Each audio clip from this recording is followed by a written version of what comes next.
인생의 어려운 순간마다 주의 약속 생각해보네. 내 맘속에 믿음 잊지 않고 말씀 속에 위로를 얻네. 주님의 도우심 바라보며 모든 어려움 이기도다. 흘러가는 순간순간마다 주의 약속 새겨봅니다. 주님의 그 자비로운 손길 항상 좋은 값 주시도다. 사랑스레 아픔과 기쁨을 수고와 평화와 안식을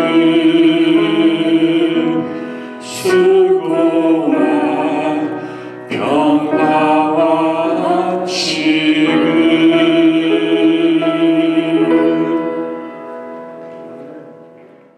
오늘 이 시간 저희들에게 주신 하나님의 말씀을 계속해서 갈라디아서 3장 19절로부터 25절까지의 말씀입니다. 갈라디아서 3장 19절로부터 25절까지의 말씀 한 절씩 교독한 후에 마지막 절을 함께 합독하시겠습니다.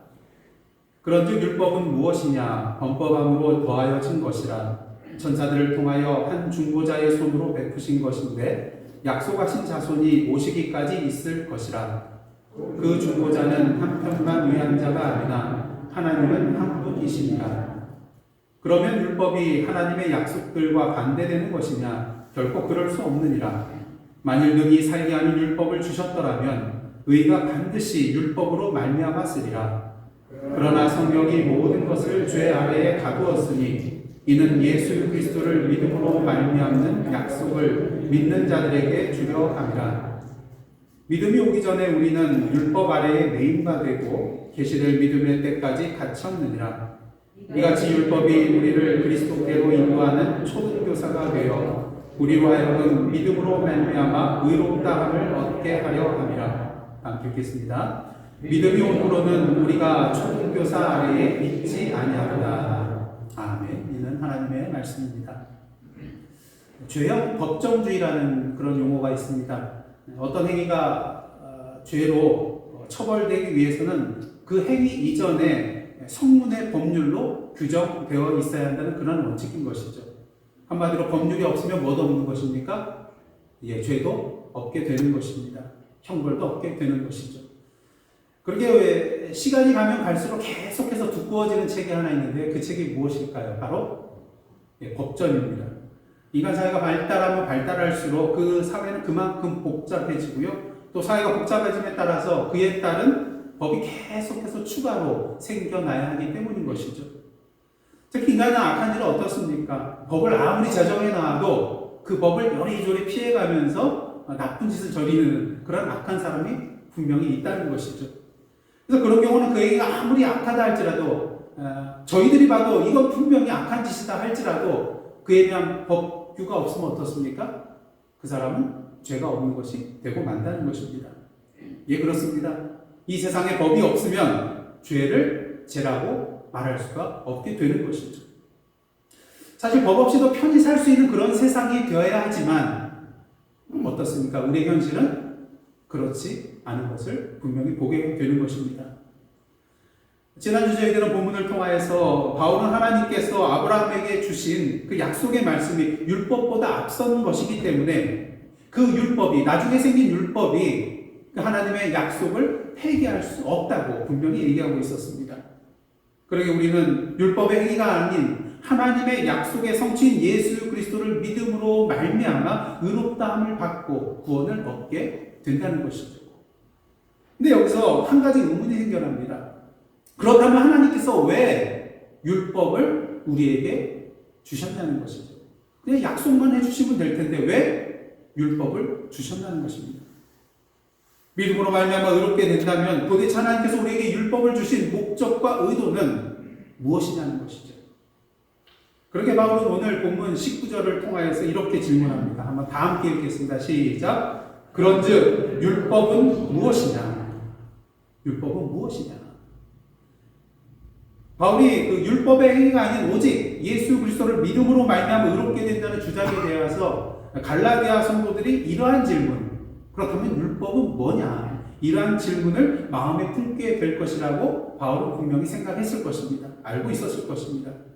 그러기에 바울은 그런즉 율법이 무엇이냐 질문하면서 율법의 목적이 무엇인지 우리에게 설명을 해주고 있죠. 다시 한번 19절 상반절 말씀 보도록 하겠습니다. 제가 봉독해 드리겠습니다. 그런즉 율법은 무엇이냐?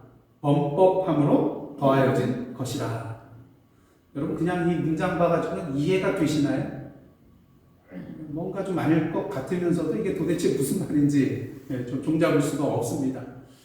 하지만 바울의 서신서 중에 로마서의 내용을 살펴보면 이 말씀이 무엇을 의미하는지 명확해집니다. 로마서 3장 20절과 또 4장 15절 그리고 7장 7절 말씀 보도록 하겠습니다. 먼저 3장 20절입니다. 율법으로는 어떻게 된다고요? 죄를 깨달음이니라. 4장 15절은 율법이 없는 곳에는 범법도 없느니라. 7장 7절이요. 율법으로 말미암지 않고는 내가 죄를 알지 못하였으니. 여러분 집주인이라고 할지라도 세입자의 허락 없이 마음대로 그 집을 들락달락 거릴 수 있나요? 만약에 그렇게 한다면 뭘 범하는 것이죠? 주거 침입죄예요. 자기 집이라고 할지라도 일단 세를 줬으면 세입자의 허락을 받고 들어가야 하기 때문인 것이죠. 근데 만약 이 주거 침입죄라는 것이 법으로 정해져 있지 않다면 이런 집주인의 행위에 대해서 죄라고 할 수 있을까요? 결코 죄라고 할 수가 없겠죠. 자기 집이니까요. 여러분 세월호 참사 때 선장이 승객들을 배에 버려둔 채 내버려둔 채 배를 빠져나온 것 무슨 죄입니까? 부작위의 죄를 범한 것입니다. 부작이라는 것은요, 자신이 해야 할 의무가 있음에도 불구하고 하지 않은 것을 가리키는 것입니다. 그렇다면 선장으로서 해야 할 의무는 무엇입니까? 마지막까지 자신의 배에 타고 있는 승객들의 안전을 지켜나가는 것입니다. 보호해 주어야 하는 것입니다. 그러게 이 세월호 선장은 부작위의 그런 법을 어기게 된 것이죠. 만약에 이런 부작위에 대한 법이 없었다면 이 세월호 선장 윤리적으로는 도덕적으로는 비난받겠지만 법적으로는 죄가 없는 것이 되는 것입니다. 사도 바울이 로마서 4장 15절에서 율법이 없는 곳에는 범법도 없다고 이렇게 말한 이유는요, 바로 여기에 있습니다. 죄를 죄라고 규정하지 않았기에 범법, 즉 죄가 없게 되는 것이죠. 그러게 하나님께서 우리에게 무엇을 주신 것입니까? 율법을 주신 것입니다.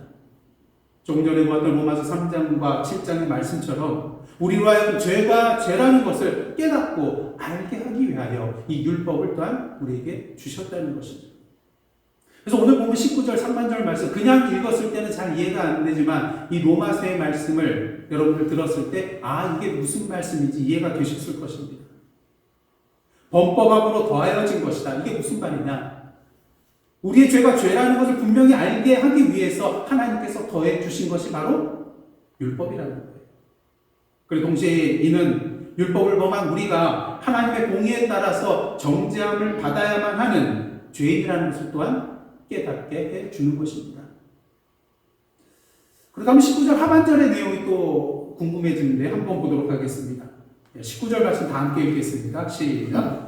천사들을 통하여 한 중보자의 손으로 베푸신 것인데 약속하신 자손이 오시기까지 있을 것이라. 여기서 중보자는 누굴까요? 예수님이요? 이 율법에 관한 내용인데요. 율법을 하나님께서 누구에게 주셨습니까? 모세에게 주셨잖아요. 그래서 여기서 중보자는 모세를 가리키는 것입니다. 근데 한 가지 이상한 것이 있어요. 여러분 하나님께서 율법을 모세에게 주셨을 때 직접 주셨나요? 간접적으로 주셨나요?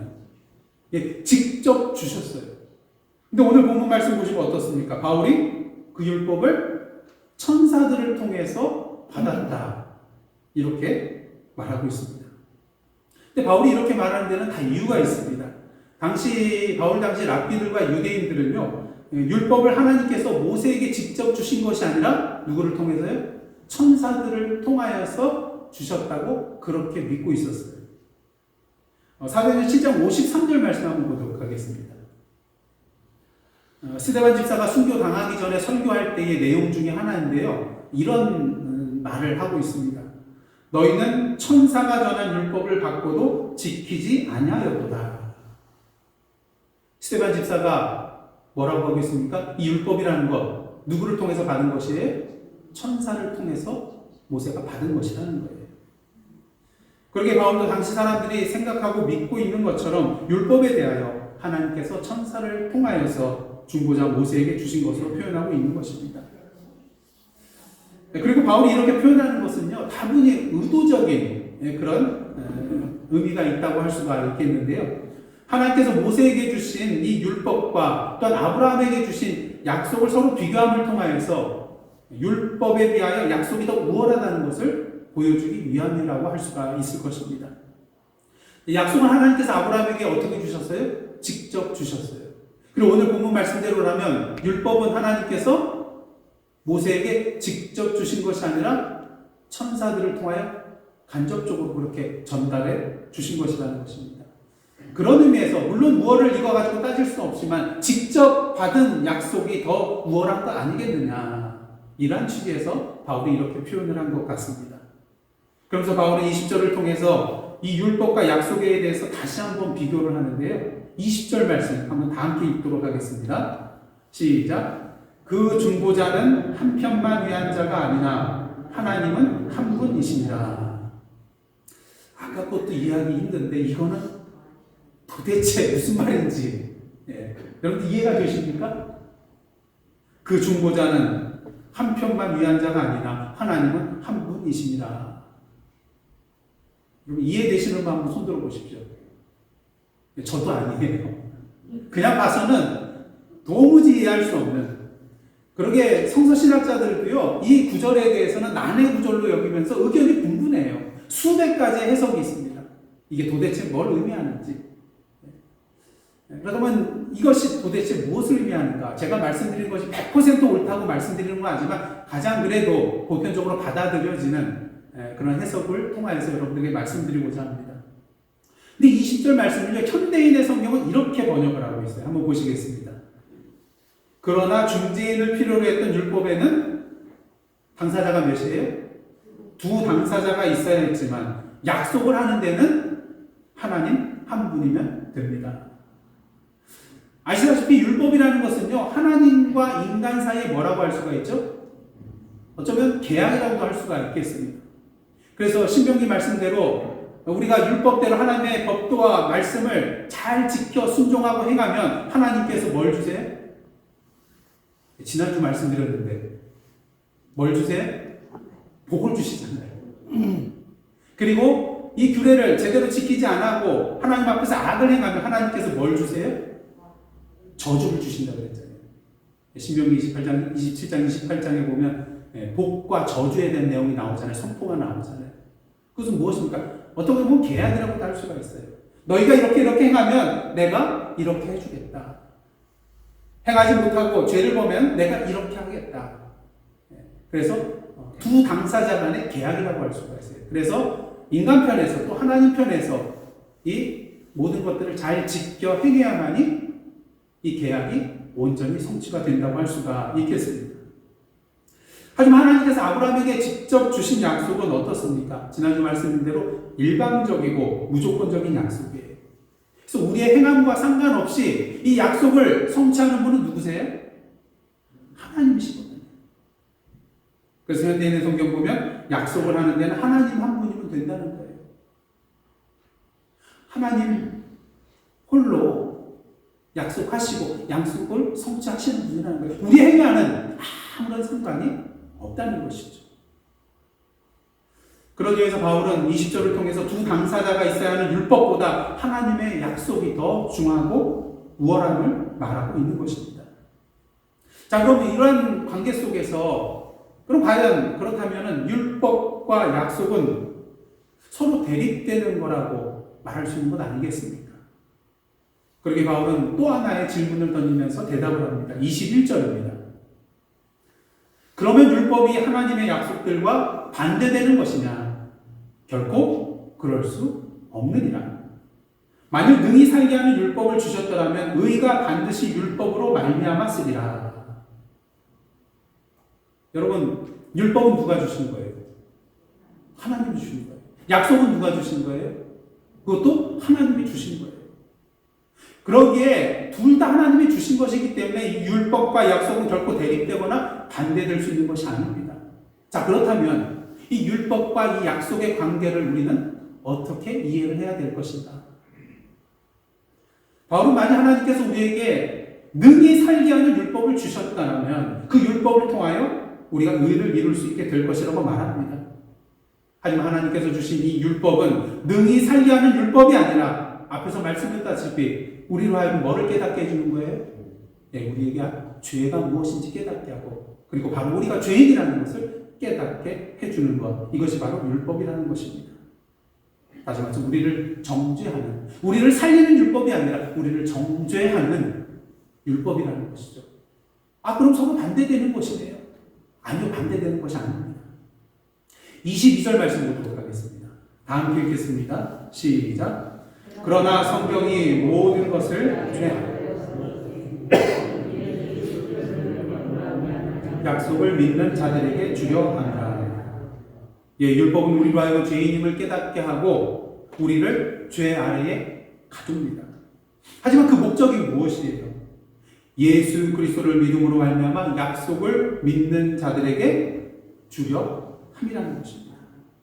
한마디로 율법의 궁극적인 목적은 우리를 죄 안에 가두게 하는 것이 아니라 죄 안에 있는 우리를 예수 그리스도께로 인도하는데 그 목적이 있다는 것이죠. 그러면 아이들이 이제 혼자 걷고 제대로 말할 수 있는 한 2-3살 정도가 되면요, 그 아이들에게 가장 두드러지게 나타나는 변화 중 하나가 자율성과 주도성이라고 합니다. 이전까지는 부모에게 절대적으로 의존하면서 살 수밖에 없었어요. 근데 이제 마음대로 걷고 뛰고 또 말도 하고 의사표현도 하고 그러니까 이 어린 마음에 내가 혼자 해도 되네? 뭐 이런 생각이 드는 거예요. 그러니까 스스로 할 수 있는 것이 점점 많아지면서 자신감이 생겨나기 때문에 이제 모든 걸 내가 할 수 있다, 그렇게 생각하게 되는 것이죠. 그리고 이 시기에 아이들이 가장 많이 하는 말 중에 하나가 뭡니까? 아빠 엄마가 뭐 하고 있으면 딱 와가지고 뭐라 그래요? 내가 할래. 내가 할 수 있어. 그리고 나 혼자 할래. 문제는 그 모든 것이 자기 생각과 뜻대로 되나요? 안 된다는 것이죠. 그렇게 자꾸 실수하고 실패하고 일만 자꾸 만들어 나가는 것을 이 2-3살 어린아이들을 통해서 우리가 보게 되는 것입니다. 하지만 이 아이들은요, 이러한 실수와 또 실패와 경험을 통하여서 배우기 때문에 부모가 보기에는 참 답답하고 화가 날 때도 있지만 아이들이 원하는 것을 자기 스스로 해볼 수 있도록 그 문제를 스스로 해결할 수 있도록 계속해서 기회를 주어서 그 아이가 자신의 자존감과 또 자신감을 높이 가질 수 있도록 그렇게 도와주어야 한다고 합니다. 우리 그리스도인들도 마찬가지예요. 하나님께서 우리에게 뭘 주셨습니까? 각기 능력대로 달란트를 주셨어요. 은사를 주셨어요. 그렇게 하나님이 주신 이 은사와 달란트와 능력을 가지고 스스로 누군가 하겠지 하는 마음이 아니라 나 스스로 자발적으로 힘써서 노력하며 일을 행해 나가야 되는 것이죠. 근데 우리가 분명히 알아야 될 것 한 가지가 있는데요. 그것은 바로 우리의 능력으로 할 수 없는 일이 있다는 것. 분명히 알아야 된다는 것입니다. 전에 저희 집에 있는 메인 라인, 하수구 그 드레인 라인이 좀 부분적으로 막혀가지고요. 저희 집 주차장이 이제 반지한데 거기에 플로우 드레인에서 물이 역류해서 자꾸 나오더라고요. 냄새가 심하고. 그래서 뭐 닦는 거로 그칠 수가 없어서 이제 이걸 뚫어야겠다, 막힌 것을 뚫어야겠다, 그런 생각을 가지고, 옛날에는 뭐 하는 방법 찾기가 어렵지만 요새는 쉽잖아요. 인터넷, 구글, 또 유튜브 찾으면은 어떻게 해야 되는지. 그래서 열심히 참고해가지고 그 방법대로 해봤어요. 근데 안 되더라고요. 그래서 홈디포에 가서 뭘 삽니까? 뭐 한국 같은 뚫어뻥이라고 그러는데 예, 그 드레인 막힌 거를 뚫어주는 그런 양분 있잖아요. 예, 그래서 그걸 또뭐 동사다 부었는데도 효과가 없어. 그래서 이제는 그 툴 있잖아요. 이렇게 돌려가지고 스네이크 해가지고 이렇게 이제 뚫는 그걸 사다가 열심히 이제 돌리고 또 빼보고 돌리고 빼보고 땀을 흘리면서 뻘뻘 흘리면서 했는데 어떻게 됐을까요? 예? 됐을까요? 안 됐을까요? 참 신부들이 다 나쁘시네요. 좀 됐다고 생각하셔야 될 텐데. 예. 근데 여러분들의 원대로 안 됐습니다. 예. 그래서 어떻게 했을까요? 결국 예, 플러머를 불렀습니다. 예. 그래서 어떻게 됐을까요? 해결됐을까요? 안 됐을까요? 예, 이번에 해결이 됐습니다. 그것도 15분 만에 풀었어요. 예. 어떻게 이렇게 될 수 있을까요? 플러머가 여기에 전문가거든요. 여러분, 내가 할래, 내가 할 수 있어 이렇게 자신만만하게 외치면서 무엇을 하려고 했던 이 아이들, 하지만 아무리 하고 또 해도 안 된다는 것을 깨달았을 때 그들은 어떻게 합니까? 이제는 두 손 들고 누구에게로 가요? 엄마, 아빠에게로 갑니다. 왜? 자기는 못해도 엄마, 아빠는 할 수 있다고 믿기 때문인 것이죠. 율법과 약속의 관계가 바로 이러한 것입니다. 율법은 우리에게 무엇이 죄인가를 알려주고 우리가 죄인이라는 것을 깨닫게 해줍니다.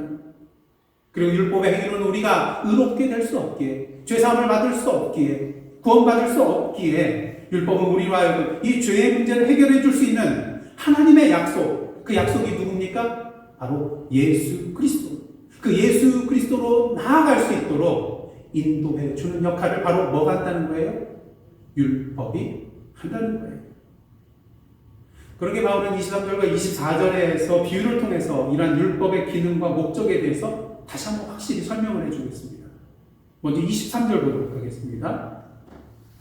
믿음이 오기 전에 우리는 율법 아래에 매인바 되고 계시될 믿음의 때까지 갇혀있느니라.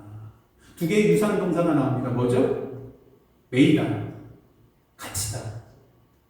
그래서 메이다라는 동사는요, 군대 호위병의 그런 보호를 받는다는 그런 의미가 있고요. 또 어떤 도시에 대해서는 그 적군이 들어오지도록 못하도록 막는 것과 또 주민들이 도망가거나 탈출하지 못하도록 가둬놓는 이러한 상황 속에서 이 단어가 사용이 된다고 합니다.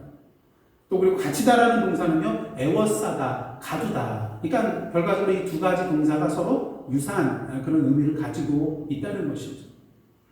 그렇습니다. 믿음이 오기 전에는 우리는 율법 아래 보호받고 갇혀있는 상태였다는 것이에요.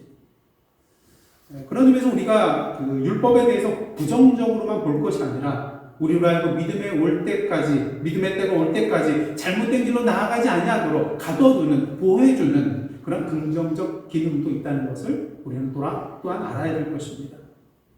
그 다음에 바울이 24절에 또 한 가지 비유로 말을 하고 있는데요. 율법을 초등교사에 비유하고 있습니다. 여러분들이 너무나도 잘 아시는 옛날 개혁 성경에는 초등교사란 말 대신 모학선생이라는 그런 단어로 번역이 됐는데 24절 한번 다 함께 읽겠습니다. 시작. 이같이 율법이 우리를 그리스도께로 인도하는 초등교사가 되어 우리로 하여금 믿음으로 말미암아 의롭다함을 얻게 하려 합니다. 여기서 초등교사에 해당되는 헬라어는요, 파이다고고스라는 그런 단어를 쓰는데, 개역개정 우리 지금 보고 있는 성경에는 초등교사로 번역이 되어 있습니다. 근데 좀 이렇게 썩 어울리는 그런 단어가 번역이 아니에요. 사실 오늘날 여기에 완전히 100% 합당한 그런 단어가 없기 때문에 이렇게 초등교사로 번역을 했는데, 여러분, 초등교사 하면은 어디가 생각납니까? 초등학교, 그리고 초등학교 선생님이 생각이 나겠죠. 하지만 오늘 본문에 나온 이 파이다고고스는요, 그 보모 또는 가정교사 이렇게 번역하는 것이 더 나은 번역일 수가 있을 것입니다. 왜냐하면요, 바울 시대에 이 파이다고고스라고 불려지는 그런 남자 종이 있었는데요. 보통 기품이 있거나 주인 가족들과 오랫동안 세월을 같이 지냈기 때문에 믿을 만한 나이 많은 종이 주로 이 파이다고고스의 역할을 감당했다고 합니다. 그가 맡은 일은 뭐냐면요, 한 6, 7살 된 주인의 아들을 사춘기에 이르기까지 이렇게 돌보는 거예요. 그래서 도덕적으로 훈육을 하거나 그들이 유혹에 빠지거나 해를 당하지 아니하도록 보호해주고 또 훌륭한 성인이 되기 위한 그런 자질을 갖출 수 있도록 옆에서 도와주는 역할을 한 것이 바로 이 파이다 보고스입니다. 그러게 그에게는 한 가지 특별한 임무가 또 하나 있었는데요. 매일 아이들을 어디에로 데려다 줘야 될까요? 매일 오락실을 데려다 주는 건 아닐 거예요. 뭐 친구네 집 놀러 가라고 데려다 주는 건 아닐 거예요. 매일 가야 될 곳 있잖아요, 아이들이. 어디입니까? 예, 학교로 데려다 주고 또 학교에서 데려오는 그런 임무를 맡은 것이 바로 이 파이다 보고스였습니다. 그래서 바울은 율법이 마치 이 파이다 보고스와 같다고 말하고 있는 것입니다. 이 파이다 보고스가 주인의 자녀를 학교까지 인도하는 것처럼 율법 또한 우리를 누구에게로 인도하기 때문에요? 예수 그리스도에게로 인도하기 때문인 것이죠. 그렇게 바울은 말합니다. 25절입니다. 다 함께 읽겠습니다. 시작. 믿음이 온 후로는 우리가 초등교사 아래에 있지 아니하더라. 예수 그리스도를 믿음으로 말미암아 이제 우리는 더 이상 율법 아래 매이거나 갇혀 있지 않게 된다는 것이죠. 왜? 지난주 말씀대로 예수께서 우리가 져야 할 저주의 십자가를 우리를 위해 대신 져 주셨기 때문인 것입니다. 그로 말미암아 우리를 율법의 저주로부터 죄의 문제로부터 완전히 자유롭게 해주셨기 때문인 것이죠. 그런 의미에서 바울은 오늘 본문을 통하여서 우리에게 율법이 무엇인지, 율법의 궁극적인 목적이 무엇인지 분명히 말해주고 있는 것입니다. 그래서 바울 우리를 영원토록 그 율법 아래에 가둬두려고 하는 것이 아니라 우리가 죄인이라는 것과 우리의 힘과 능력으로는 이 죄의 저주에서부터 벗어날 길이 없다는 것을 깨닫게 해주므로 우리를 자연스럽게 누구에게로요? 예수 그리스도에게로 인도해주는 그런 역할을 하고 있다는 것이죠. 자, 그런 의미에서 이 율법과 약속 서로 반대되는 것입니까? 대립되는 것이 아닙니까? 대립된다고 생각하십니까? 아니라는 것이죠. 오히려 이 율법은 우리가 약속에 이르를 수 있도록 도움을 주는 것이기 때문인 것입니다. 자, 오늘 보면 25절까지 다 끝났어요. 근데 여기서 한 가지 질문이 생겨납니다. 바울이 믿음이 오기 전까지는 우리가 율법 아래 매인바되고 갇혀 있었지만 믿음이 온 후로는 어떻습니까? 이제 더 이상 우리가 율법 아래 있지 않다고 분명히 선포하고 있어요. 그런 의미에서 율법이라는 것은 하나님께서 우리에게 한시적으로, 일시적으로 주신 것이라고 생각할 수 있습니다. 예수 그리스도를 믿고 있는 우리에게는 이제 더 이상 필요가 없는, 쓸모가 없는, 가치가 없는 그러한 것을 우리가 생각할 수 있다는 것이죠. 하지만 과연 그럴까요? 정말 쓸모없는 것일까요? 더 이상 필요 없는 것일까요? 그것이 아니라는 것입니다. 여러분, 어린 자녀들에게 여러분들 아이들이 정말 어렸을 때는 뭐라고 합니까? 일일이 다 얘기해줘. 이렇게 해라, 저렇게 해라. 네. 또 어떻게 해야 되는지 직접 가르쳐주고 모든 일에 대해서 다 얘기를 해주고 간섭을 합니다. 하지만 자녀들이 이제 장성하여서 이제 독립할 때가 되면 어떻습니까? 예. 그때도 야 이거 이렇게 하면 안 돼, 이렇게 해야 돼. 야 너 그렇게 아니야, 내가 보여줄게. 이렇게 하십니까? 아니죠. 그냥 이제 놔둡니다. 왜? 이제 다 컸으니까요. 내가 말 안 해줘도 그렇게 해야 되는 거를 다 알고 행하니까요. 그럼 차 운전 배울 때 여러분 어떻습니까? 처음에는 누가 옆에 앉아서 계속해서 가르쳐줘야 돼요. 이렇게 하면 되고 이렇게 되면 안 되고 옆에서 계속 간섭하고 가르쳐줘야 합니다. 그 다음 배우는 사람은 어떻습니까? 정말 듣기 싫죠. 특히 가르쳐주는 사람이 남편일 때 아내 되시는 분 참 힘들어하시는 것을 계속해서 보게 됩니다. 그래서 그냥 화가 나서 때려쳐! 이렇게 할 수도 있는데 그럼에도 불구하고 남편이 아무리 잔소리를 많이 하고 밉다 하더라도 그 얘기를 들어야 돼요. 왜? 그 말대로 안 하면은 사고 날 수 있고요. 또 교통법규를 어겨서 뭘 받아요? 은행 잔고가 줄어들게 되거든요. 그러니까 듣기 싫어도 듣고 지켜야 하는 것입니다. 하지만 운전면허를 따고 이제 시간이 지나면 어떻습니까? 네. 옆에 누가 안 앉아 있어도 돼요. 제가 그 두 딸 처음에 이제 같이 동시에 가르쳤거든요.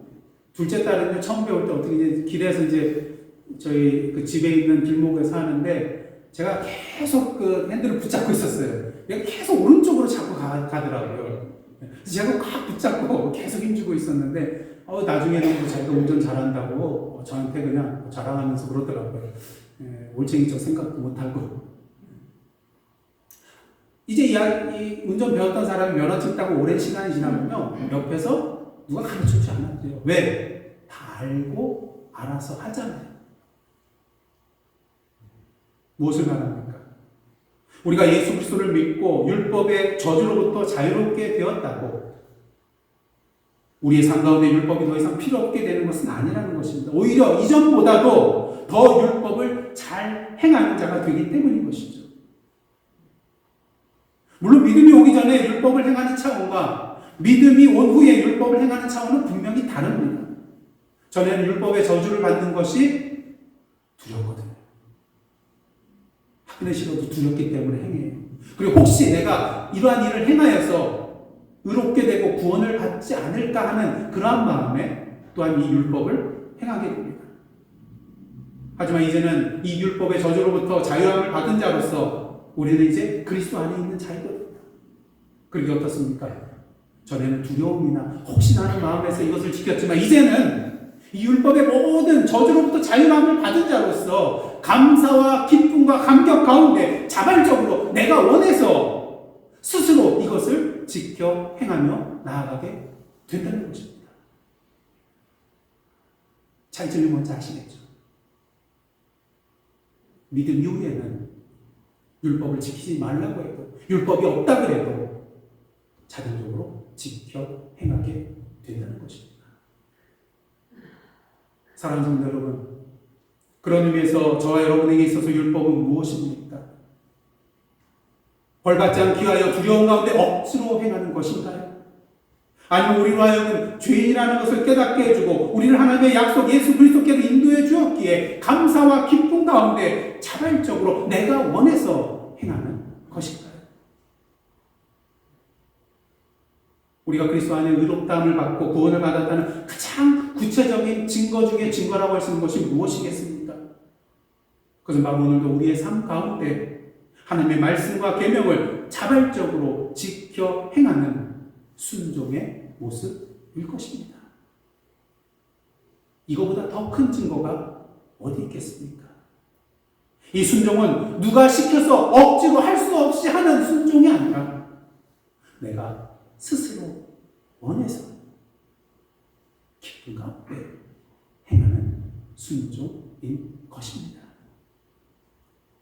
바라기는 오늘도 믿음 이전의 상태인 율법 아래 매이고 갇혀있는 삶이 아니라 율법의 인도함으로 말미암아 예수 그리스도께 나아가 간의 믿음으로 말미암아 의롭다 칭함을 받고 구원을 누리게 된 자로서 오늘도 감사와 기쁨과 감격 가운데 자발적으로 내가 원하여 그 하나님의 말씀과 계명들을 온전히 지켜 행하며 나아가는 믿음 이전이 아닌 이제는 믿음 이후의 삶을 살아가시는 저와 여러분의 복된 삶이 되시기를 주님의 이름으로 축원합니다. 율법이 무엇이냐? 이제 저와 여러분의 삶으로 대답할 시간입니다. 기도하시겠습니다.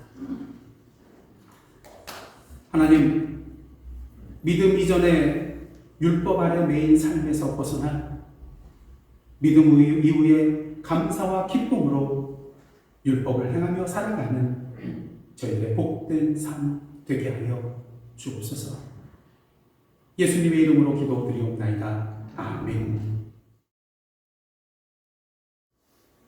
이제는 우리 구주 예수 그리스도의 은혜와 하나님 아버지의 크신 사랑과 성령님의 감동감과 교제케 하시는 역사가 오늘 이 시간 율법이 무엇인지 분명히 알고 오늘도 우리를 예수 그리스도께로 인도하며 우리를 하여금 이제 그 율법의 삶을 감사와 기쁨으로 살아갈 수 있도록 인도해 주신다는 걸 분명히 깨달은 자로서 오늘도 이 세상에 나아가 주님의 약속의 말씀을 선포하며 나아가기로 다짐하며 나아가는 하나님의 백성들과 그 삶의 터전 위에 나라와 민족과 이 미국 땅과 선교지와 저희들 모든 기도 제목과 온 세계 위에 이제로부터 영원토록 함께 계시옵기를 간절히 축원하옵나이다. 아멘.